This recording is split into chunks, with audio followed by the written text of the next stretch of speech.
Thank you, Lord. Magandang umaga sa ating lahat. Pinagpalang araw. Palakpakan natin ating Panginoon. Batiin mo nga ang katabi mo. Sabi mo, kapatid, mas maganda ka, mas gwapo ka kaysa umaga. There's a welcome here for you. Salamat po sa lahat ng narito ngayon. Alam ko, lahat tayo pagpapalain ng Panginoon ngayong umagang ito. Sino ang nag-expect na pagpapalain ka ng Diyos ngayong umaga? Sabi ng Biblia, hindi niya binibigo ang sinumang umaasa sa Kanya.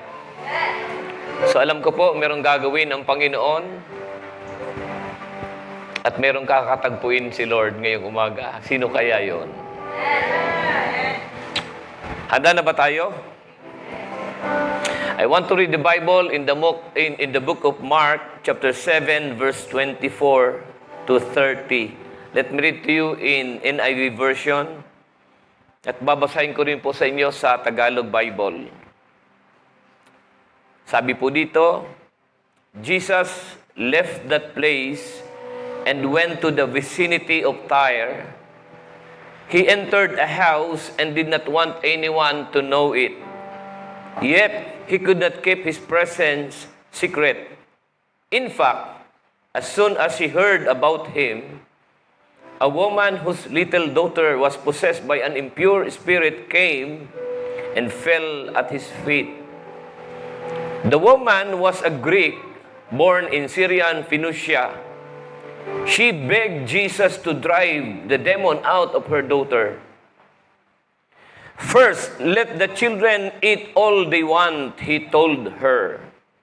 For it is not right to take the children's bread and toss it to the dogs. Lord, she replied, even the dogs under the table eat the children's crumbs. Then he told her, for such a reply, you may go. The demon has left your daughter. She went home and found her child lying on the bed and the demon gone. Sabi po sa Bible, Tagalog Bible, umalis doon si Jesus at nagpunta sa lungsod ng Tiro. Tumuloy siya sa isang bahay doon at ayaw niyang malaman nino man na naroon siya. Subalit hindi ganoon ang nangyari. Ang pagdating niya ay nabalitaan ng isang inang may anak na babaeng sinasapian ng masamang espiritu. Pumunta agad kay Jesus ang ina at nagpatirapa sa kanyang harapan. Ang babaeng ito'y isang Griego na Syrophoenicia. Nakiusap ito kay Jesus na palayain ang demonyong sumapi sa kanyang anak.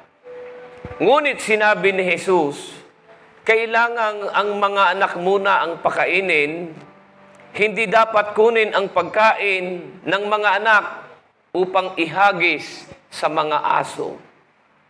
Tugon ng babae, tunay nga po, Panginoon, ngunit kinakain din ng mga asong nasa ilalim ng mesa ang tira ng mga anak. Kaya't sinabi sa kanya ni Jesus, dahil sa sinabi mo, maaari ka nang umuwi. Iniwan na ng demonyo ang iyong anak. Umuwi ang babae at naratnan niya sa higaan ang bata. Iniwan na nga ito ng demonyo. Receiving what you desire. This is my topic this morning. Anong blessing ba ang nais mong makamit sa buhay mo? Ano yung dinidesire ng puso mo na nais mong ibigay ng Diyos sa iyo? Nandito ka kasi may pangangailangan ka. At dalangin ko, sana, bago ka umuwi, ay katagpuin kanya. Lahat tayo may needs. And we all want our needs to be met. Nais kong sabihin sa iyo, kapatid, that God can give you what you ask, and He can give you even those things which you do not ask. Kayang ibigay ng Diyos ang hinihingi mo, at kahit ang mga bagay na hindi mo hinihingi ay kaya niyang ibigay sa iyo. Generous giver ang Panginoon. Hindi niya ipagkakait ang para sa ikabubuti mo. Sabi sa aklat ng Roma 8:32, kung nagawa niyang hindi ipagkait sa atin ang kanyang kaisa-isang anak, hindi ba niya ipagkakaloob sa atin ang lahat ng bagay kasama ng kanyang anak? Sabi ng Biblia, siya ang Diyos na makagagawa ng higit pa kaysa maaari nating hilingin at isipin sa pamamagitan ng kanyang kapangyarihang naghahari sa atin. May magagawa ang Diyos sa kalagayan mo. May magagawa ang Diyos sa kalagayan ng anak mo, sa sitwasyong pinagdadaanan mo. May mga bagay na di mo nakikita na ipakikita sa iyo. May mga bagay na imposible na papangyarihin ng Diyos sa iyo. Meron kang bagay na inaasam na palilituin ng Diyos sa harapan mo. Ang tanong, paano mo tatanggapin ang mga bagay na to? Paano mo tatanggapin ang mga bagay na gusto mo? Paano ba natin matatanggap ang mga bagay na pangangailangan mo? Ano ba ang needs mo ngayon? Meron po ba dito, desperado ka at may gusto kang mangyari sa buhay mo? Maaaring ang pangangailangan mo ay para sa sarili mo, para sa iyo, o para sa ibang tao. Meron ka bang mahal sa buhay na nais mong mabiyayaan ng Diyos sa paglapit mo? Merong isang nanay na may mabigat na problema para sa kanyang anak. Ibang usapin kapag ang may needs ay ang iyong anak, lalo na kung ito'y may sakit. Kapag magulang ka, dahil mahal mong anak mo, masakit na nakikita mong di maayos ang kondisyon ng anak mo. Kapag may sakit ang anak natin, kung maaari lang, akuin na natin yung pain, yung suffering na pinagdadaanan ng anak natin. Kasi tatay ka eh, kasi nanay ka. Ramdam mong sakit na pinagdadaanan ng mahal mo. Yung nanay na nasa kwento, ang kanyang anak na dalaga ay inaalihan at pinahihirapan ng mga demonyo. Kailangan niyang tulong ng Panginoong Hesukristo. Maaaring ang iba sa atin ay iba naman ang needs. Iba naman ang pangangailangan mo na nais mong makatagpo ng Panginoong Diyos.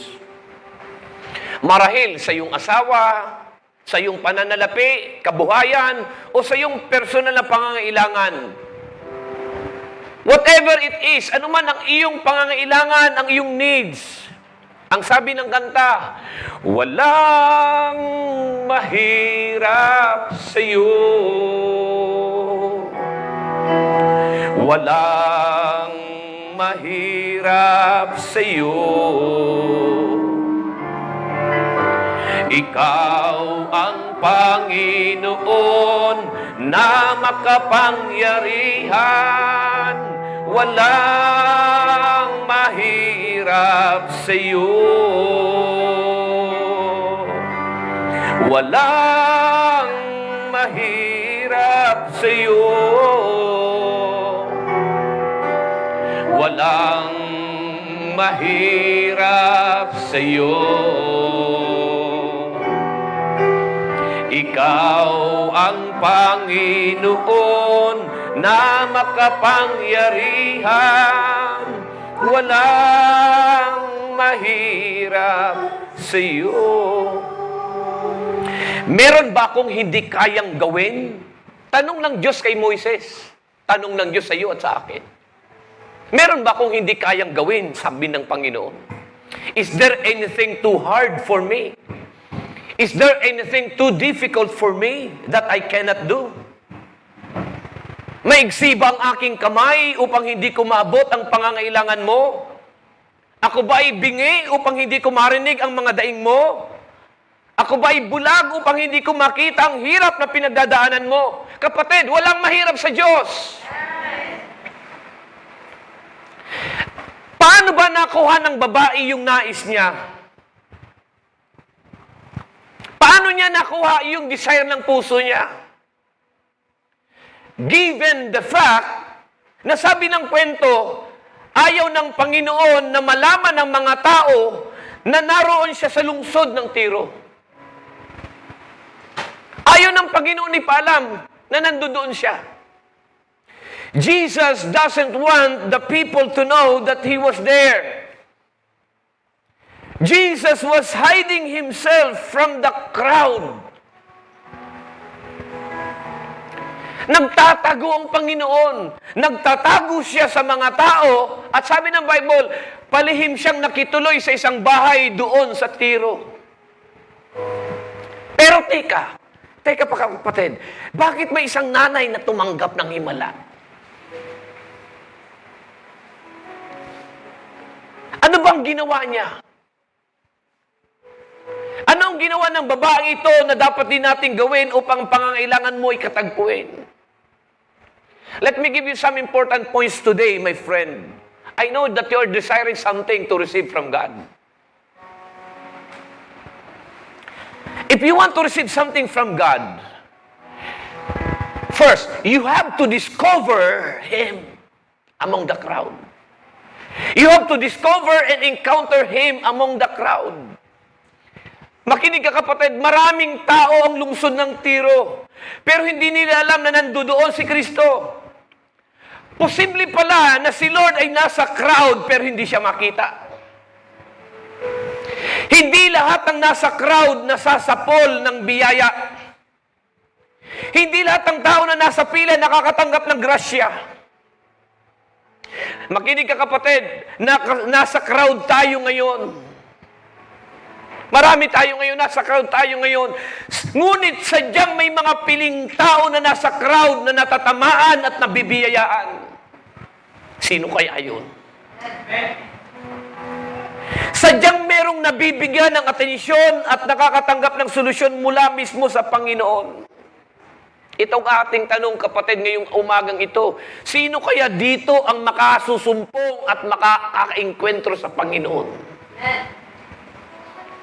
Sino kaya sa crowd ngayon ang mabibiyayaan ng Panginoon? Sino kaya? If you want to receive something that you desire, you have to discover Him among the crowd. Discover Jesus in the house. You have to discover Him. You have to encounter Him. Do not miss out to encounter Him in the house. Find His presence. Diskubrihin mo, hanapin mo. Dapat ikaw mismo madiskubre mo, mahanap mo. Makita mo, maengkwentro mo at masabi mo, Lord, alam ko pong ikaw yan. Tulungan mo po ako. In Jeremiah 29 verse 13, sabi ng Bible, when you seek me, you will find me. When you seek me with all your heart. Kapag hinanap mo ako, ako'y matatagpuan mo. Kapag hinanap mo ako ng buong puso. Ang tanong kapatid, nagtatago ba talaga ang Panginoon? Ayaw niya ba talagang magpakita sa mga tao? Hindi. Hindi siya nagtatago dahil ayaw niyang pakita. Makinig ka kapatid, minsan nagtatago ang Panginoon kasi gusto niya, hanapin mo siya. Ang nais ng Panginoon ay hanapin natin siya at hanapin natin siya ng buong puso. Siya ang Diyos na nagtatago pero gustong magpakita. Ang nais lang niya ay mauna kang maghanap sa Kanya. Ang nais ng Panginoon, mauna ka. Ang nais ng Panginoon, mauna ka. Ang nais ng Panginoon, maramdaman ka muna niya na hinahanap mo siya. Sa katunayan, kapatid, nag-aantay lang ang Panginoon sa mga taong maghahanap sa Kanya ng buong puso. At kapag naghahanap ka sa Kanya ng buong puso, humanda ka, kakatagpuin ka niya. The woman was seeking Jesus. Kaya niya alam ang tungkol kay Jesus because she heard about Him. Interesado siya. Nakikibalita siya. Sumusubaybay siya. Inaalam niya kung nasaan siya. Naghahanap yung babae. Nais niyang makatagpo siya. Ikaw, kapatid, seryoso ka din ba gaya ng babae sa kwento? Seryoso ka ba sa Panginoon? Ang laki-laki ng Diyos, pero bakit minsan di natin siya masumpungan? Ang laki-laki ng Panginoon, pero bakit minsan di natin siya masumpungan? Kasi hindi galing sa puso ang paghahanap. Kahit anong laki ng Diyos, hindi mo siya matatagpuan kung wala sa puso ang paghahanap.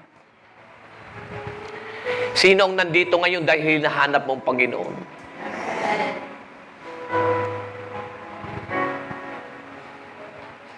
Nandito ka ba ngayon dahil hinahanap mo siya ng iyong puso? Sino ang nandito dahil hinahanap mong Panginoon? O maaaring dahil may groceries na narinig ka? Pwede pala na narito ka, nakaupo ka, na di kasama ang iyong puso.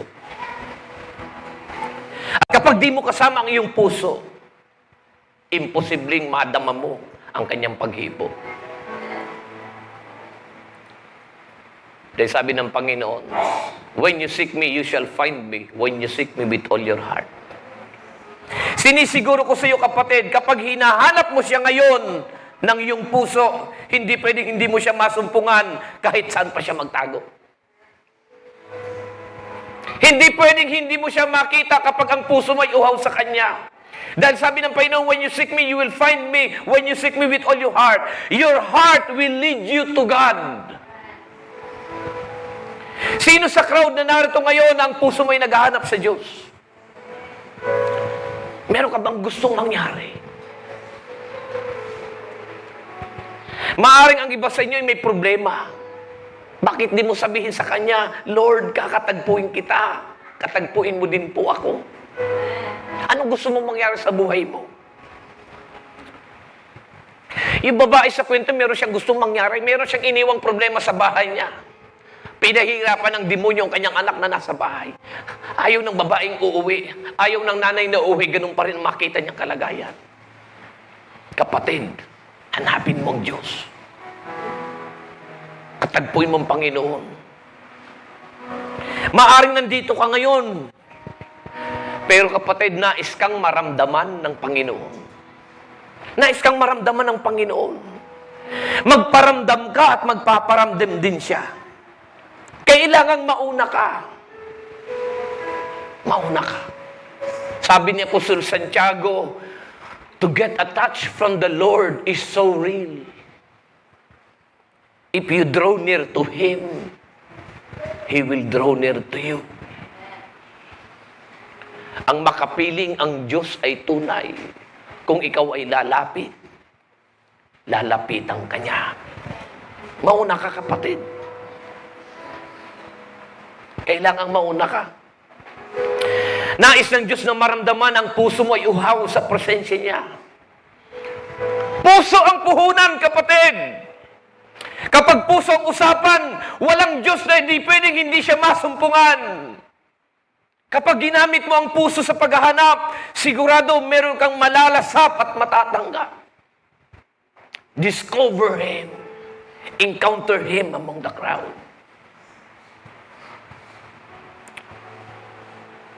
The next thing that the woman did, paano natin masusumpungan? Paano natin matatanggap yung request natin kay Lord, yung mga dinidesire ng puso natin, gaya ng babae?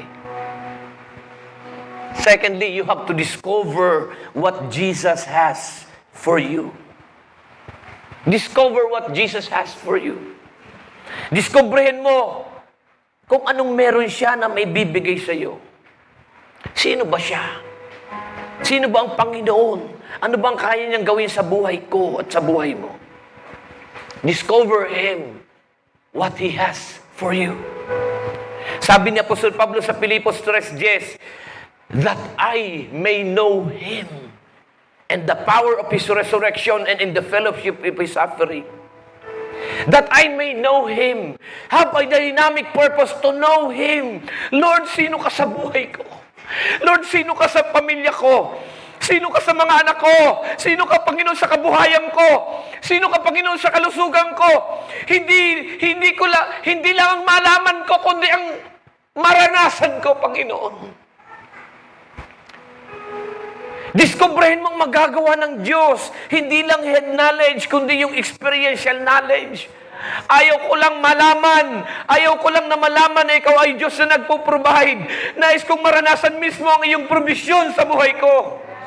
Ayaw ko lang malaman na ikaw ay Diyos na nagpapagaling. Gusto kong maranasan mismo ang pagpapagaling mo sa kasakit ko. Ayaw ko lang malaman na ikaw ay Diyos na lagi kong kasama. Gusto kong maramdaman ang iyong pagyakap, maranasan ka. Discover what Jesus has for you. Anong magagawa ng Panginoon? Naniniwala ko na ang Diyos na ating pinaglilingkuran ay Diyos na kayang magbago ng buhay at kayang magbago ng kabuhayan. Sino naniniwala doon? What the devil has broken, Jesus can make it whole again. Ano mang winasak ng kaaway ay kayang buuin uli ng Panginoon. Because God is the master builder. Discover what Jesus has for you. Alam mo, matindi ang problema ng babaeng ito. Bakit kamo? Ang babaeng lumapit kay Jesus ay isang hintil. Ang babaeng lumapit kay Jesus ay isang pagano. Walang kaugnayan sa lipi ng patriarkang Hebreo na sina Abraham, Isaac at Jacob. She was not an Israelite. She was not a Jewish. The woman who approached Jesus was a Gentile. And she was not part of the covenant which God made to Abraham. In principle, hindi siya itinuturing na anak. Sobrang bigat pa nga ng pagkakahalintulad sa kanya ng Panginoon. Jesus said, the bread is only for the children. It must not be given to the dogs. Alam mo, kategory sa kanya ng Panginoon, turing sa kanya ng Panginoon. Hindi siya sakop ng lipi ni Abraham. Hindi siya sakop ng pangako ng Diyos kay Abraham at sa descendants. Hintil siya eh. Sabi ng Panginoon sa kanya, kailangan ang mga anak muna ang pakainin. Hindi dapat kunin ang pagkain ng mga anak upang ihagi sa mga aso. She was categorized as dog because she was a Gentile. Mabigat ang problema ng babaeng to. Meron ang iniintinding anak na nasa bahay na inaalihan ng demonyo. And she was approaching Jesus. She wants help. She wants to find help sa Panginoon. And the Lord is calling her a dog. Because she was a Gentile. Sabi ng verse 23, tingnan niyo yung sabi ni Jesus, let the children first be fed. Let the children first eat all they want. Yung mga anak muna ang pakainin. Yung mga anak, hayaan na ang mga anak ay kumain. Let them eat all they want.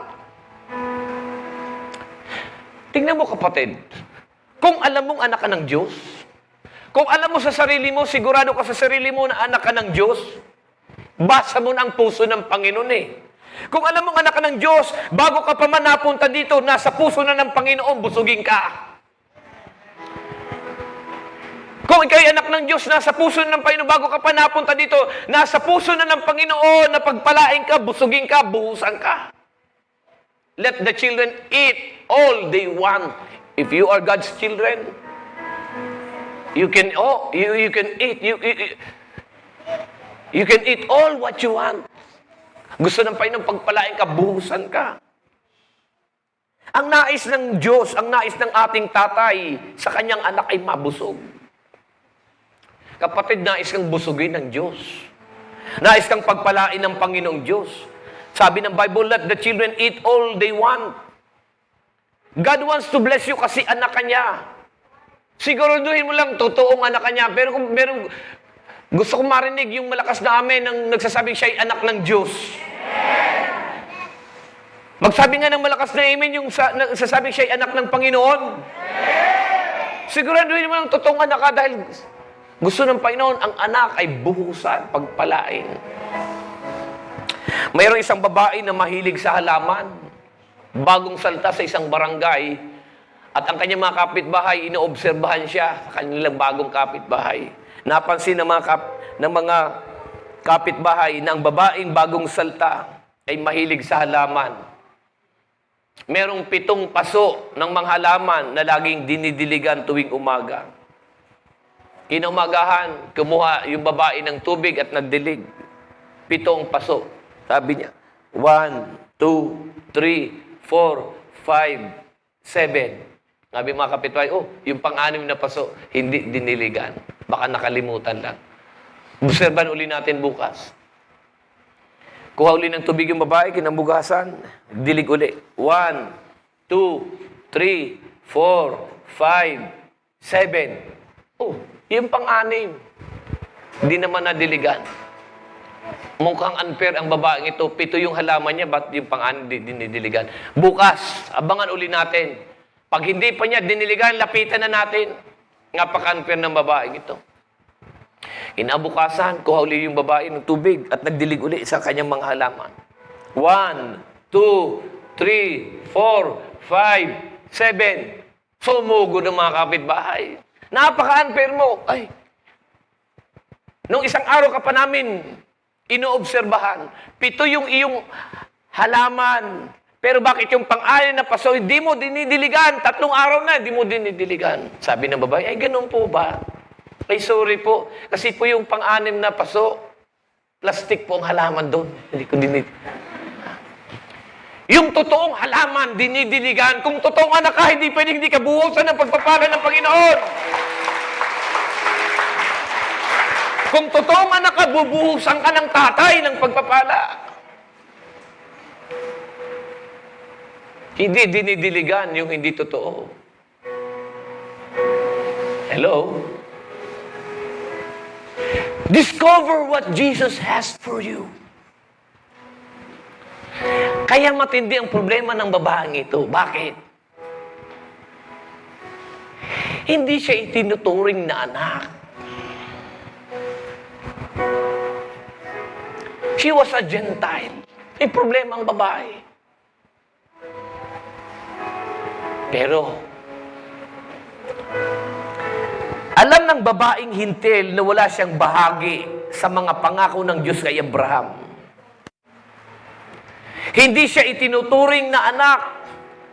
Aso ang kategorya ng status niya. Pero alam niyo ko, kapatid, hindi tumigil yung babae. Hindi tumigil yung babae. Bakit? She wants to discover something about Jesus. She wants to discover something about Jesus. Alam niya, may madidiscover siyang isang katangian ng Panginoon sa kalagayan niya. Alam mo ang sabi ng babae sa Panginoon? Ang sabi ng babae sa Panginoon, tugon niya, Opo, Panginoon, alam ko po na ang mga anak lamang may karapatang kumain. Alam mo ang sabi ng babae, sapat na po sa akin Sapat na po sa akin ang mga nahuhulog na mumo mula sa mesang pinagkainan ng anak. Kahit ako'y aso, kahit aso ay kinakain din ng tirang pagkain na nahuhulog mula sa mesa ng anak. Eh, grabe. The woman discovered that there is grace available for those who come to Jesus.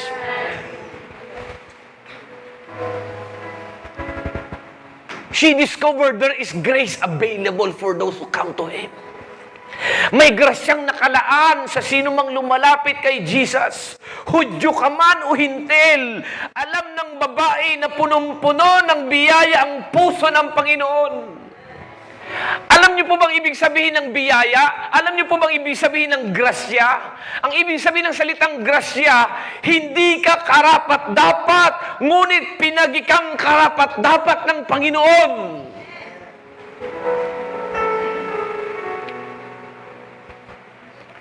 The meaning of grace is undeserved favor. Hindi ka deserving tumanggap.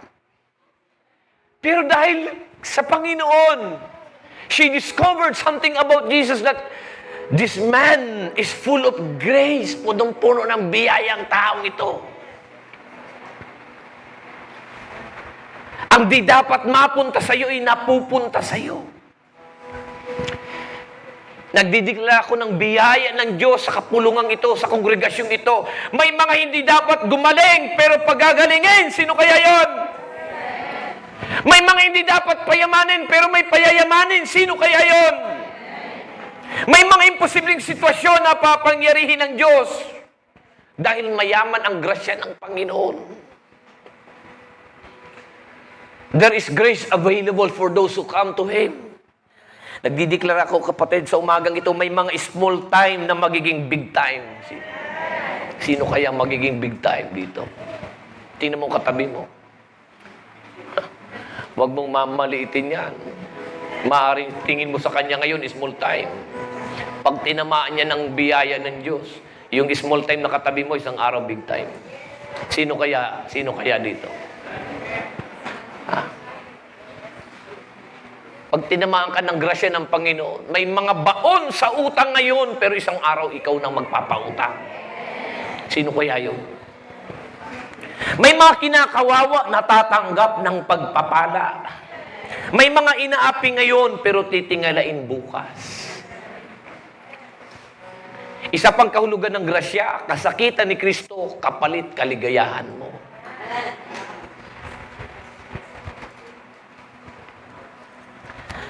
You have to be bold in your faith, but humble in your character when you come to Jesus.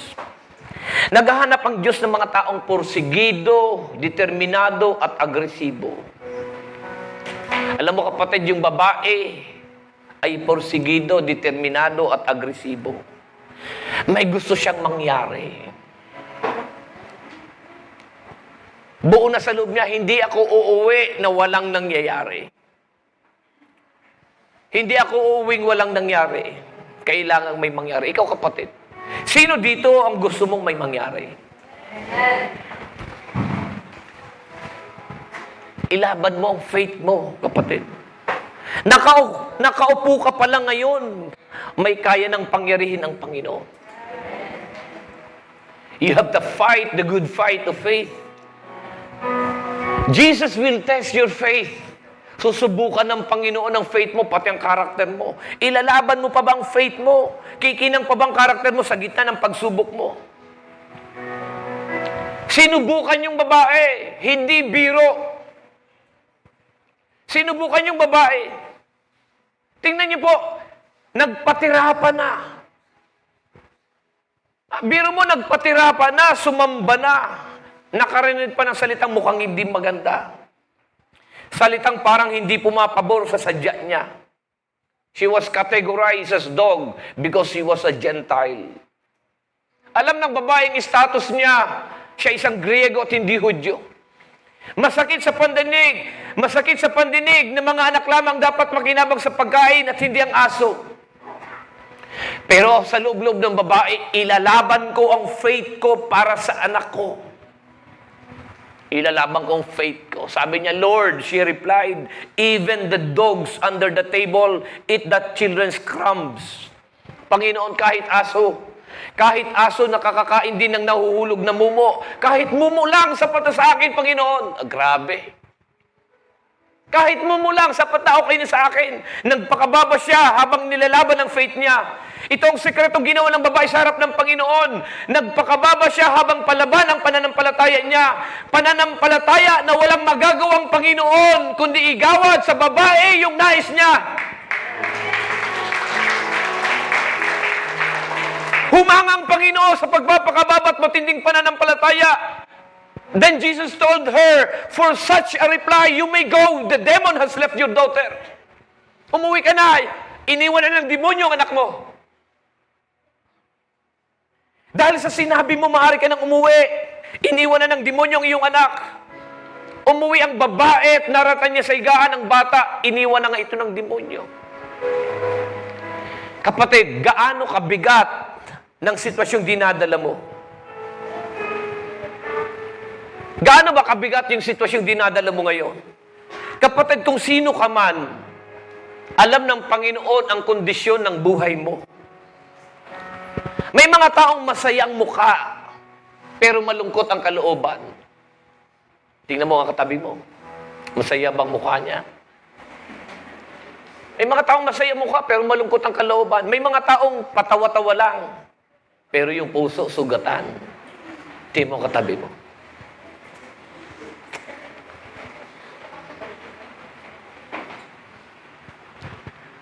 Nais kong sabihin sa iyo, kapatid, ngayong umaga,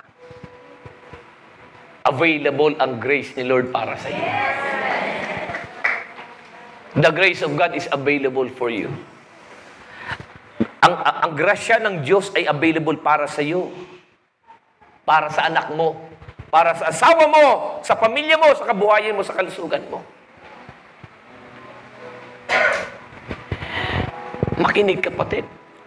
Nabigyan nga ang aso.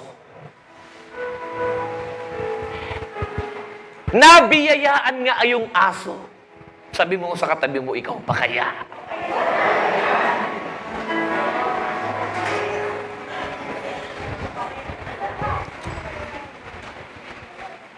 Yung aso nga nabigyan, ikaw pa kaya na kanyang anak? But, you have to discover Him. You have to encounter Him personally. Seek Him with all your heart. Sa crowd na kasama ko ngayon, inaantay ng Diyos na maramdaman ka bago siya magpadama. Siguraduhin mo lang, hinahanap mo siya ng puso mo ngayon. At masusumpungan mo siya ngayon. Discover what Jesus has for you. Sabi mo sa Kanya, kailangan kita, Panginoon. I need your grace. I need your touch. Draw near to Him and He will draw near to you. Ilapit mo ang puso mo. Ipadama mo. Sa Diyos ang puso mo.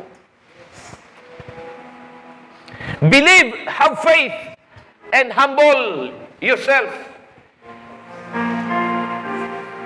Ilaban mo ang faith mo, ibaba mo yung sarili. Let God be God in your situation today. Ngayon, bakit di mo hingin sa Diyos ang nais mong hingin sa Kanya ngayon? Makikinig siya sa iyo kung hinahanap mo siya ng iyong buong puso. Dahil nangako ng Panginoon, kapag hinanap mo ko, matatagpuan mo ko. Kapag hinanap mo ko yung buong puso, kahit kayong kapatid. Kapag kasama mong puso mo, sinasabi mo, Panginoon, kailangan kita. Hindi ako uuwi sa bahay, Panginoon, walang nangyari sa buhay ko. I want you to discover Him today. Discover Jesus in the crowd today. I want you to find Him. I want you to encounter Him personally. Bakit di mo hingi sa Kanya ang nais mong hingi sa Kanya ngayon?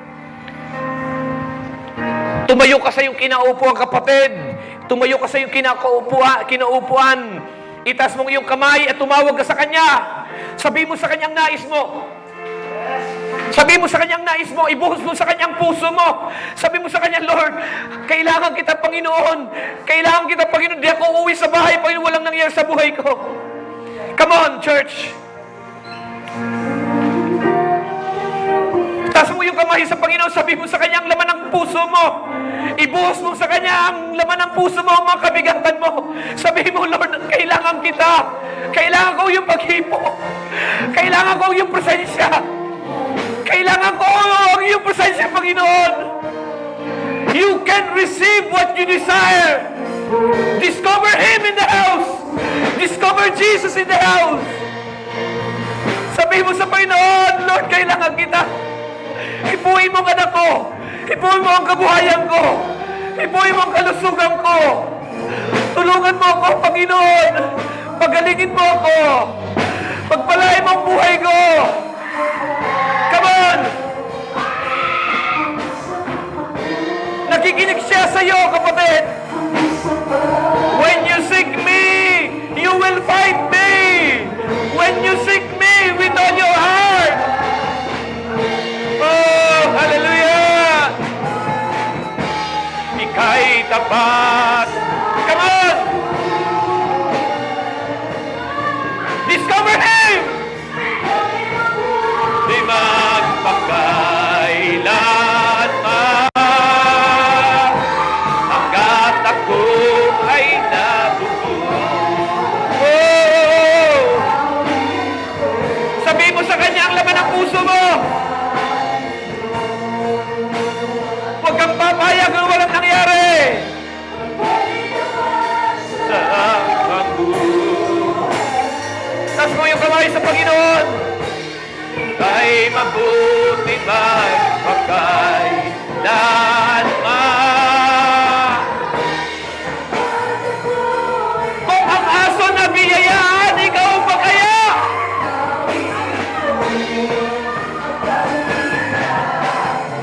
Come on! Call upon Him right now! Ika'y tapat sa habang buhay.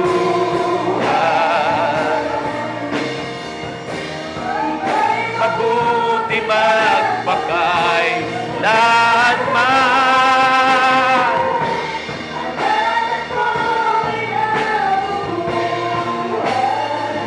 Awitin ko ang kabutihan ng Diyos.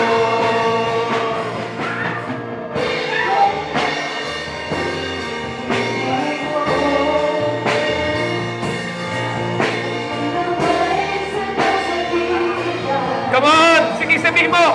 Kausapin mo ang Panginoon. Ikaw at ang Panginoon lang. Ikaw lang at ang Panginoon. Katagpuin mo ang Panginoon. Sabihin mo sa Kanya ang laman ng puso mo. Hanapin mo siya ng puso mo. Hanapin mo siya ng puso mo. Hanapin mo siya ng puso mo. Katagpuin mo ang Panginoon. Discover Him. Encounter Him. Oh, hallelujah. Oh, rabababa sikini de baba salala bahay. Shikini de malaba sikini de bahay. Oh, rama sikini de bahay. Oh, receive what you desire.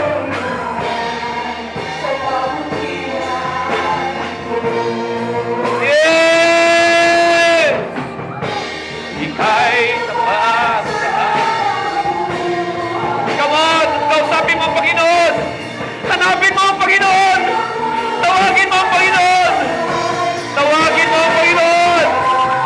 Ora mabahakan sigiribahay! Awitin ko ang kabutihan! Ika'y tapat! Ika'y tapat sa habang buhay. Ika'y mabuti magpadama ka sa Panginoon. Ipadama ang puso mo sa Kanya. Awitin ko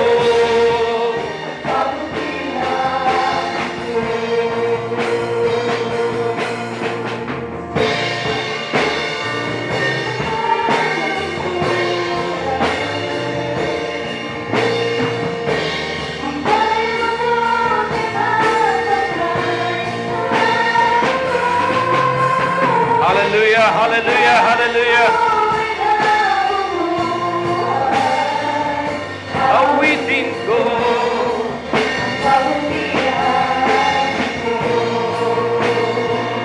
Kailanman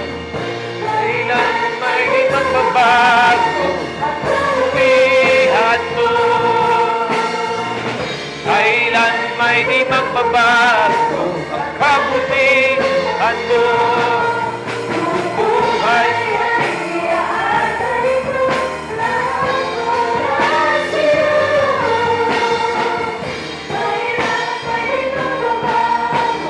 Kabutihan mo.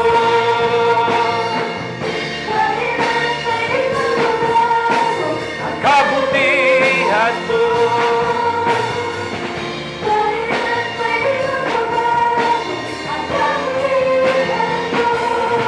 Buhay ko, alay, daan.